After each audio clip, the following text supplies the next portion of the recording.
Thanks for tuning in to more Thoroughbred horse racing coverage on Proline TV. I'm your host, Greg DePalma, being joined once again by Jon Hardoon from the Ragozin Sheets. How's it going, John? Good, Greg. How are you? I'm doing good. We have a early show this week, and this is going to happen every once in a while, which is only a good thing for our viewers because you get an extra day. The odds were available. The sheets were available. So it just made perfect sense. And our schedule was available. So we said, hey, let's get it done. And so you get it on a Wednesday now, Wednesday evening here on the 11th of February. We have two races from the fairgrounds we're going to talk about, including a Derby prep race, the Risen Star. Unfortunately, the sheets weren't available for the additional prep race. That's the Sunland Park Derby. That's actually going to be on Sunday. So that's another $500,000 race. Matter of fact, I believe that one is that is also a 20-point race. The 50-point race is the Risen Star, the one that we're going to be doing today. And then once you get through next week on February 21st with the John Battaglia Stakes, that's the final 20-point Derby prep race of the season. Everything after that is 50 points or higher, including in 2 weeks when we have a really big day. That's when we're going to have the Gotham, the Fountain of Youth, and the San Felipe all in the same show to cover, as well as the Rebel, which is on Sunday. And I've been noticing this, John, because the Rebel's a big race and it's on a Sunday. It just seems like they've been adding like more big races on Sundays. Not a lot.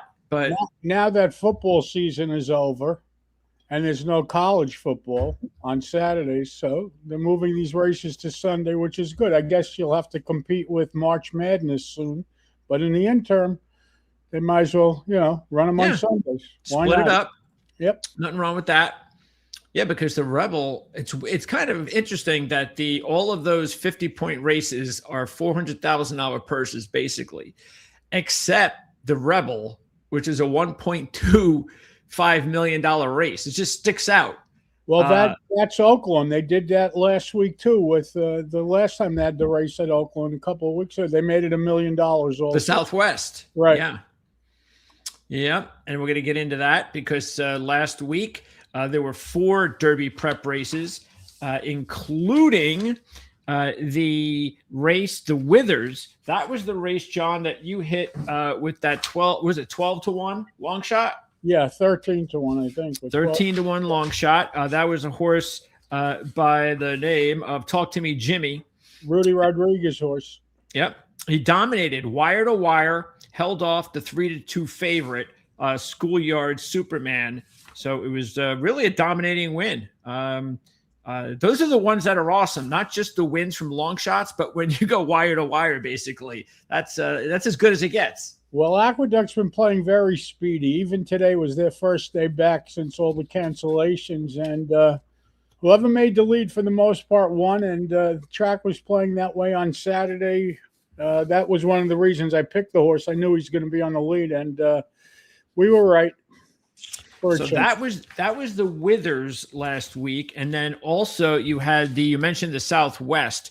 That was another long shot. Silent Tactic won the race. He had a late push outside, and he could be interesting because I noticed his lines, his sheet numbers last going into the race were 19-15 on synthetic. He switches over to dirt and runs a 13.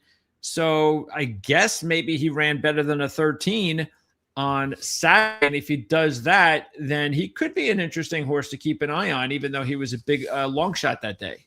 Yeah, but remember, we have horses that have already run single digits. So some of these horses have some catching up to do. But listen, they're lightly raced horses, and everybody knows we preach it all the time. What does 1 or 2 races mean? Absolutely nothing. And horses, especially at this time, have a license to improve. So we are looking for the Southwest. It was won by Silent Tactic, who ran an 11 minus that. So there you go. You got your 11. There you go. So his last 3 races, he's run. I believe trains that horse, right? He's been on absolute fire. He's winning at about 30% at Oakland. So pay attention. All right. And then also in the Sam F. Davis, you had the heavy favorite Renegade winning. That was the Pletcher Irado Tees horse. Looked like an impressive win. I don't know whether or not the competition was there. That's the whole point. He ran in 9, but he didn't beat anything because the horse that ran second, I think, was 50-1, and there was some other, So yeah. Well, I don't think we saw the Derby winner last week, but you never know. And then the Robert B. Lewis, which is also known as the Baffert Stakes, as Bob Baffert won yet again. He had 3 horses in that race, and the longest of the Bafferts won Poolgarts, and that horse ran an 8. So Plutarch. Yeah. Yeah, okay. And he had just 2 previous races on dirt. They were 14s. So that's a big jump for Plutarch, even though he did run a couple of 12s on turf. Yeah, but it was a dirt race. So. Yep. So that was last week. Now, because of the success of your long shot, we just want to throw in some comments from last week's show. L.A. Boyko, way to go, John. State Jimmy demolished that field at a great price. Super call, my friend. Oh, that's our buddy. He's back. Yeah. That's nice. Welcome back. Yes. Herschelmeyer, impressed by John. He also picked the Southwest winner at 12-1. All right. So there's a couple of really nice comments. That was from last week. This week, as I mentioned, we are going to be talking about the fairgrounds, races 10 and 11. And this is another 20-point race. We're going to start, first of all, with the Rachel Alexandra. So this is the filly race. I guess this is 2 of their Derby prep races on the same day, one for the boys and one for the girls. Correct. Okay. So for the girls at 1 1/16, it's the Rachel Alexandra. It's a grade 2 purse, 300,000. Should be about 6 o'clock on Saturday. And the morning line favorite is the 3, Bella Ballerina. Let me get the, let's see, do I got the right ones here? Yes, yep. No, wait, is that it? No, I didn't think so because I know this is a smaller field. There it is. So this is an 8-horse field, and Bella Ballerina, that's Brendan Walsh trained with Gaffleone. Interesting. Gaffleone here will be has ridden the first couple, including the grade 2 win last time out at the same distance in a win at Churchill. So yeah, Bella Ballerina looks like it's going to be a tough morning line favorite to beat in this one. So. I don't know about that, but let's go through it. Yeah, let's go through the field as usual. We're going to start with the 1, Just Singing. Now, Just Singing was in that race, the same race that Bella Ballerina ran, a 12. Just Singing ran a 14. The good thing about Just Singing, even though she's only at a 14 her last time out, which was her best, she has improved each over her 3 races, and she's raced at this distance the last 2, including a win, breaking her maiden in October. She's been off, as has Bella Ballerina since November, and you are getting – the only thing I don't like about Just Singing is the price at 7-2. Yeah, I mean, she's not really fast enough yet, but she's on the improve. 3 starts, she's never gone backwards. What I like about her is that Johnny V's riding, so you get a rider switch today, which is an upgrade. Yep. Again, the price not great, and the horse has never run over this track, so that could be another question. Yeah, that's and who knows? Could be post time, and the price is a lot more generous, and then a lot more interested. Okay, next up is Classic Guild. And this horse seems just a little bit slow. Her best was last race when she ran a 16. Yeah, she would have to run a new top, and, she can, but she would have to run like a 5-point new top. I don't know if you're going to get that. Yeah, a little bit too much to ask. The 3, as I mentioned, is Bella Ballerina. 15, first time out. That was breaking her maiden right away at Keeneland. Comes out to this distance and runs a 12 in that grade 2 win. 2-1 right now. It's a really low number for Bella Ballerina. Well, she has 2 starts. She's won both races. Gaffleone has ridden her in both starts for Mr. Walsh, and the horse has worked very well over the fairgrounds. As a bull at work 2 starts back, January 30th, best of 44. So that's pretty impressive. Let's see how good she is. And, Godolphin owns her. She's out of Street Sense, so she has a license to be a really nice horse. Yep. The 4 is Dancing in Old Town, a 12-1 shot. She ran a couple of 19s last year. Started this year with a 16, so at least she's headed in the right direction, but she's never won at 12-1. Yeah, she's a maiden running against winners, and she's just another one that would have to make a 5-point jump. I don't see it happening. The 5 is Powered by Family, a nice combo of Ortiz and DeVoe. Ran a 12 at Churchill in November, then moves over to Lasix in January at the fairgrounds at this distance and off track, runs a 12, an 8-point top. The problem is the bounce factor and coming off Lasix. That's the big problem. Well, here's the $1 million question. She jumped up to a 12 last time out. Was it the wet track? Is that why she ran the 12? Was it the Lasix? Is that why she ran the 12? I'm not sure. But in one thing I know for sure, she is coming off of Lasix, and she ran the 12 last time out. I wouldn't consider it a bounce when when a horse runs an effort in career start number 2, you're really not sure that that's the effort, because what does the one race really mean? So let's assume that she wasn't squeezed for the 20 first out, because she certainly wasn't, because she showed, marked. I would pay no attention to the 20. So for that reason, I'm not treating this as a bounce candidate. Okay. But those connections, this horse will be a lot shorter than 9-2, in my opinion. Yeah, and that would be the bad thing. If you can get 5 if you wanted to bet the horse, yeah. Yeah.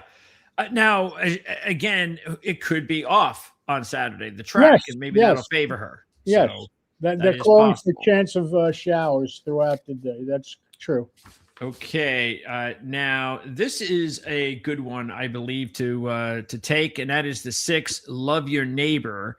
You get the uptick with Luis Saez on board, which is nice. The 6-1 number is nice. Now, I know she hasn't won at fairgrounds, but she just has come in 3 consecutive races at fairgrounds where she's lost by a total of length, maybe, in all 3 races combined. Plus, she's headed in the right direction incrementally, 16, 15, and 14. So I think there's a lot to like as long as you can still get 6-1 or higher. I think you'll get the 6-1. The blinkers go on this horse, so that could help her also, because it looks like she's getting closer and just can't get the job done. She's okay. She's never done anything wrong, because the 26 that she ran second start of her life was on synthetic. So I could certainly draw a line through that race. This is dirt. And the dirt races, you can read it, 15, 16, 15, 14. So never has done anything wrong. Next up is the 7, Majestical, a 4-1 shot, very similar to what we talked about with the 5. She starts out with a 19 at Churchill in November. Then her second race is an 11 at the fairgrounds, at the distance, also coming off Lasix and winning the race. So very similar to the 5. Therefore, what do you like?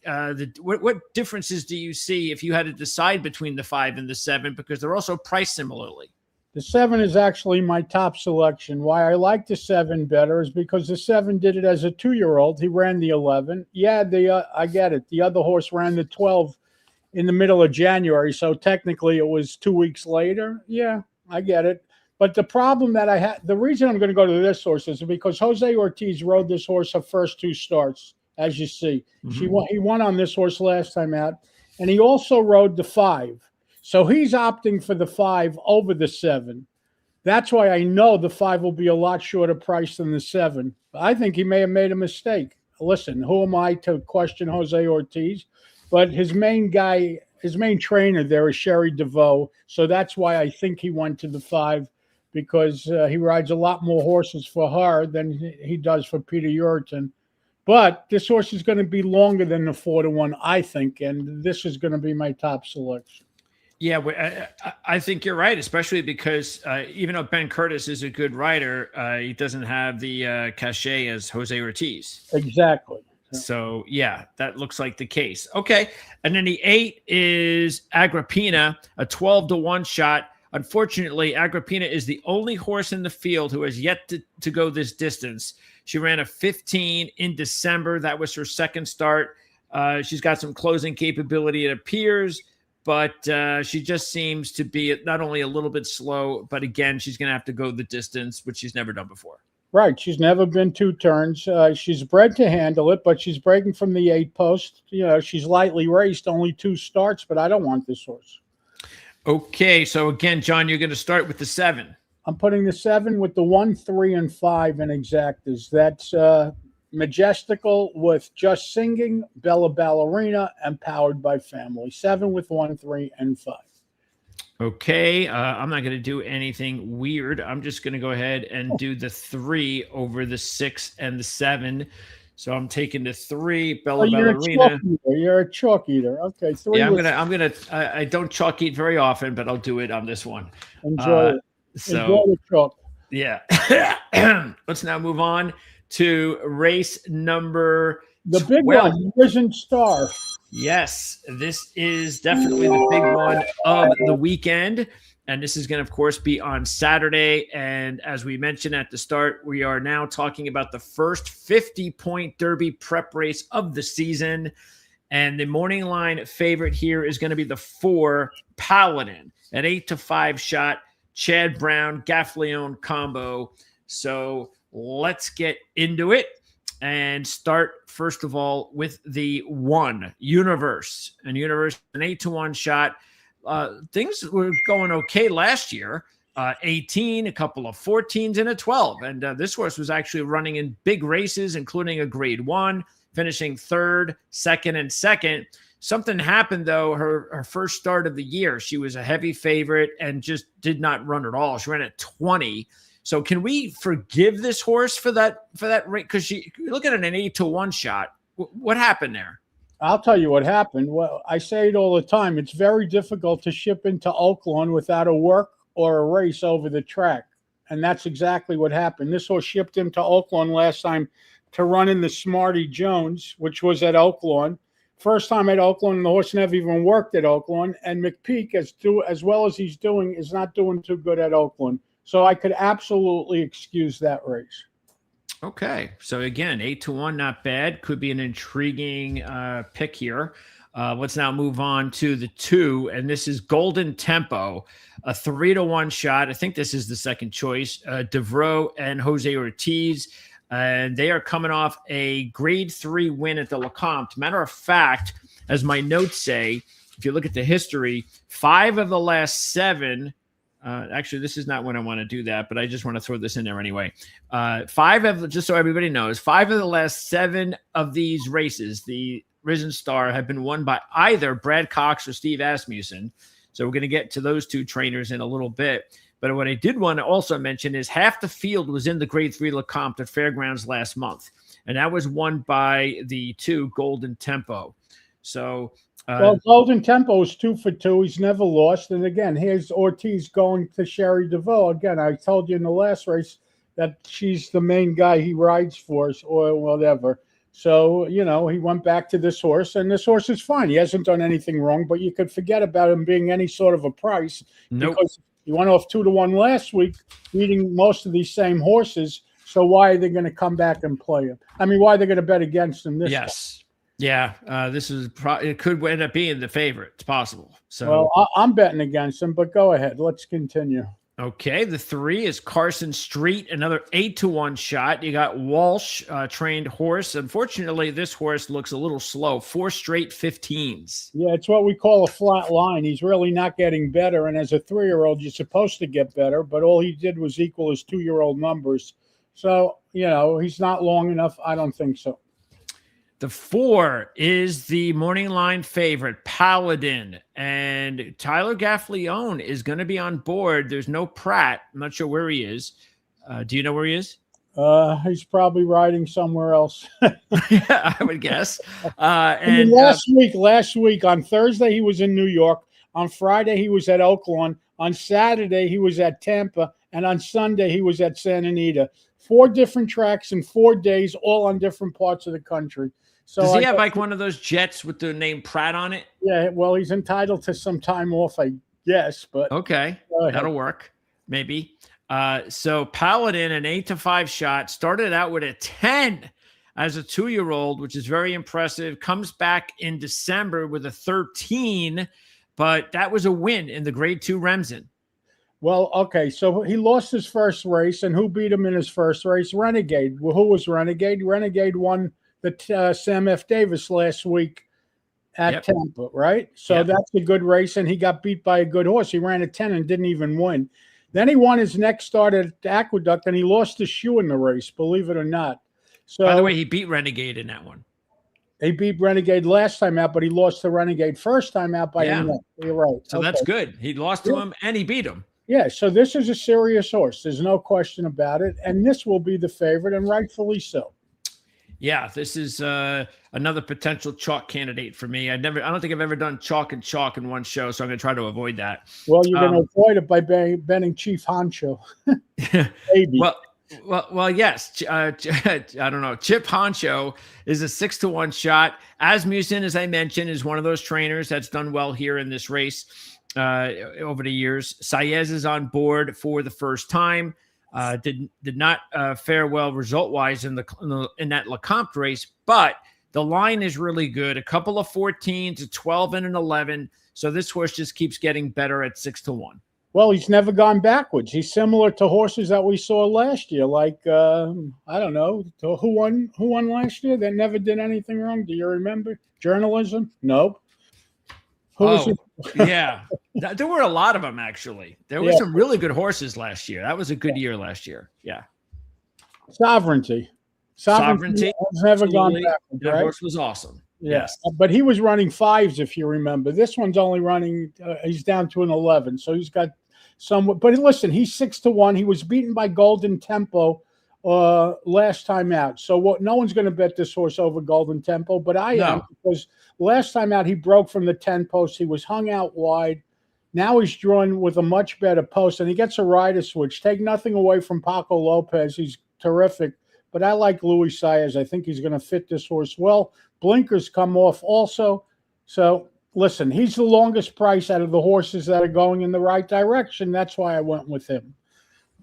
Okay. Listen, Paladin could certainly win. He ran a 10 early, you know. Oh, yeah, of course. Yeah. On anything. But I want some value. Well, hey, as long as Chip can finish first or second, then, there's some money to be made, which isn't bad. Not a lot of money, but hey, it's a short race and the odds are a little low here, but, we'll do our best. But he's the longest one. He went off 8-1 against Chief Honcho last week, Golden Tempo last week. He's going to be at least the same price this week, I would assume. Okay. Next up is going to be number 6, and this horse is too slow. Correct. The 7 is Courting. Boy, they paid a lot of money for this horse, and so far he's been a disappointment, but it's only been 3 races. Well, it's Pletcher. It's Pletcher, it's Velazquez, and they've been together here for the 3 races so far. Disappointing 4th at the Remsen. Only ran a 15, so only a 14, 16, and 15 for this horse, which is why he's 6-1. And Paladin beat him on the square last time out, so I don't like it at all. Yeah, he'd have to just wake up out of nowhere. The 8 is Quality Mischief, a 10-1 shot. And I think this is a decent horse to throw in there because he had that 12 in December. So that was at Fairgrounds. That was Fairgrounds. That was a 7-point new top. And it's Brad Cox, who could certainly win this race. Another one of those trainers I mentioned that likes to win this race. And he bounced to a 15 in that Lecomte race. So if he can come back and better that 12, and we're talking about a 10-1 shot with Brad Cox, who did race at 12 as a 2-year-old. Right. So what happened to this horse? He was beaten last time out by Golden Tempo, correct? Correct. And 2 starts back, he was beaten by Chip Honcho. Chip. So why am I going to play him today? Now he's breaking from a tough outside post. I don't really want him. I have the utmost respect for Cox, and I'm rooting for him. But I just think this horse is up against it. I like the 5, Chip Honcho. Let's play exact is with the 1, 2, and 4. Chief Honcho with Universe, Golden Tempo, and Paladin, and get extra tickets with Chief Honcho and Paladin. So extra 5 over 1, 2, 4? Right. And extra tickets 5, 4, 4, 5. Okay. There you have it. What am I going to do? I'm actually going to go ahead and I can't do chalk again. That'd be stupid. So I'm going to go ahead and take the 1. I'm going to put the 1, and I'm going to put the 1 over the 4, the 5, and the 8. Okay, good. So I got the 1 over the 4, 5, 8. Your winning ticket will be the 5 over the 1, 2, 4. Correct. And before we X out of here, we have a comment from one of our viewers who just likes that we get to entertain him every week for about a half hour. Okay. So, thank you. Shimatori would like us to stay on for another 90 minutes, but we can't do that. So, but we might make it for the Derby. There'll be a lot to talk about. All right, my friend. Stay safe and be well, and thank you, everybody. Okay, that's going to wrap it up, John. So I see ya. Thanks, John. I don't know, whatever would you say, John? Yeah. Yeah, I was of course going to take a look, because I don't think right now it doesn't look like there's big races next week. Okay. So I don't know what our schedule is going to be next week. Now, maybe something will pop up. But next week there's not a lot of I don't even know if there is a graded stakes race next week. So I'm sure there's something somewhere. Yeah, it could be. Just want to let everybody know there is a possibility we may not be on the air, but if we are, there's we'll just something up. Well, we can give them your home phone number, and they can call you if they miss you that much. If they miss me, they know where to find me here at Proline TV. All right, I'll see you again. Hopefully next week, John. Thanks. Be well and stay safe, everybody. Thank you. All right. Thanks, John. All right. So, yeah. And then again, don't forget, in 2 weeks, like I mentioned before, we've got the Gotham at Aqueduct, the Fountain of Youth at Gulfstream, and at Santa Anita. Is that it? Is it? No, wait. Where's that other really good race? I think it's at Santa Anita. Where is it? Yes, the San Felipe. Because the San Felipe, that's a grade 2 race. Okay. That's at Santa Anita. So 3 in 2 weeks. So I'll say this. Maybe if there's not a lot going on next week, maybe I could talk John into us. If we skip next week, then I could talk John into, hey, since we skipped this week or next week, then the following week we'll do the bonus race, so we get all 3 races in. So that's a possibility. All right. So I will say this: if there are 3 graded stakes races that are really good, that are prep races like that, the least that we would do is do 2 of them, and then just get John's quick analysis and maybe a selection on the 3rd race anyway. But that all depends if we're going to be on the air next week. And like I said, it's good that we were on a little bit earlier here on a Wednesday. And don't forget to subscribe, like, share, all that cool stuff. I didn't get the opportunity during the show to do something like that. All right. You got to shake. You don't have to shake while you're subscribing, but your hips, the way my little guy there did. But you get the picture.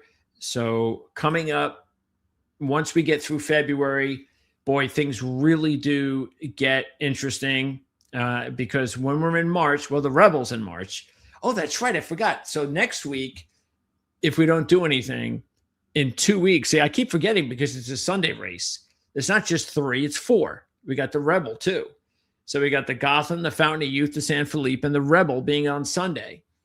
So I don't know. Maybe it's one of those deals where maybe that's exactly what we'll do. I'll talk to John, and maybe we'll skip next week, and maybe we'll do a bonus show.